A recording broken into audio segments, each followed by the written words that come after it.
Welcome to Dajobnik. Avi Hyman, spokesperson for the Israeli government, is with us now to talk about the latest developments. Thank you for your time. There are reports that the deal drafted by Israel has certain flexibility. I know you're limited in what you can share, but what is being proposed that you can add context to? Marty, firstly, thank you very much for having me on, and happy Valentine's Day to everyone watching. I can tell you that there's nothing more than Israel wants than to see those 134 hostages brought home, reunited with their families. They were taken brutally from their homes, from that music festival on October 7th. It is a crime against humanity. I can't speak to specifics of negotiations. I can thank our friends and allies for trying to help us through this hard time. But I can say that there are two, from day one, there was two key missions of this war. One is to free every last hostage, and the second is to destroy Hamas. And we intend to do both of those. Is a 6-week ceasefire on the table? I mean, in the past, we learned that the only serious way to release hostages was to put immense pressure on Hamas.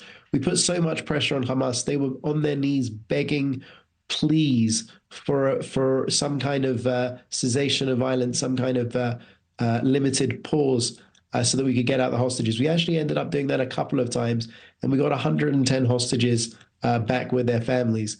Now, I can't talk to specifics of how long, there could or couldn't be a pause, but I welcome the ongoing negotiations, and at the same time, we will continue to put the military pressure, which we know is needed, to get that message across to Hamas that holding men, women, children, and babies in captivity in the way that they're doing, and the reports that we're getting out of the sexual and the physical abuse that these hostages are suffering in Gaza, it's just awful, and they need to come home, and Hamas needs to be destroyed. We'll talk about the humanitarian concerns in a moment, because there are many, but the U.S. and Egypt have raised concern about pushing into Rafah.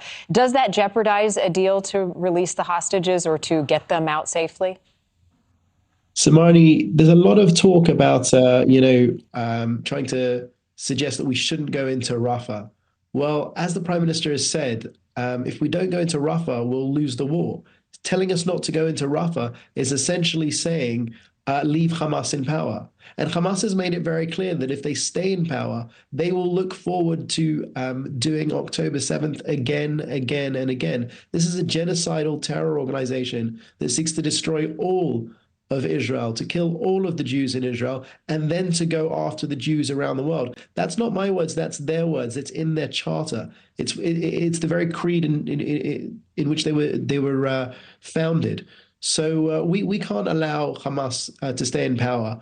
We've taken out 18 of 24 of their battalions. There are 4 Hamas battalions still in Rafah. We need to go after them. Now, we understand that there are a lot of people in Rafah, civilians, that need to get out of harm's way. And just as we've done in the north and in the center, we will evacuate the people of Rafah. The Prime Minister has asked the IDF to come up with a plan to evacuate them in the same way that we did the north, in the same way that we do with the south, with the center of Gaza, and we'll do exactly that. We're taking measures that are unprecedented in modern warfare to go after Hamas and limit civilian casualties. Right. So as I understand it, 15 tent cities along the coast, something like 25,000 tents in all. You're talking about 1 million people. Logistically, how is that accomplished, and how soon can it happen? So again, the Prime Minister has asked the IDF to do what they've already managed to achieve. I can't go into the specifics. It is underway. We've done it before. We'll do it again. We are not going after the people of Gaza. We're going after Hamas. And military experts from around the world, including in America and Britain, have said that what the Israeli army has done in warning and in evacuating civilians is unprecedented in modern warfare.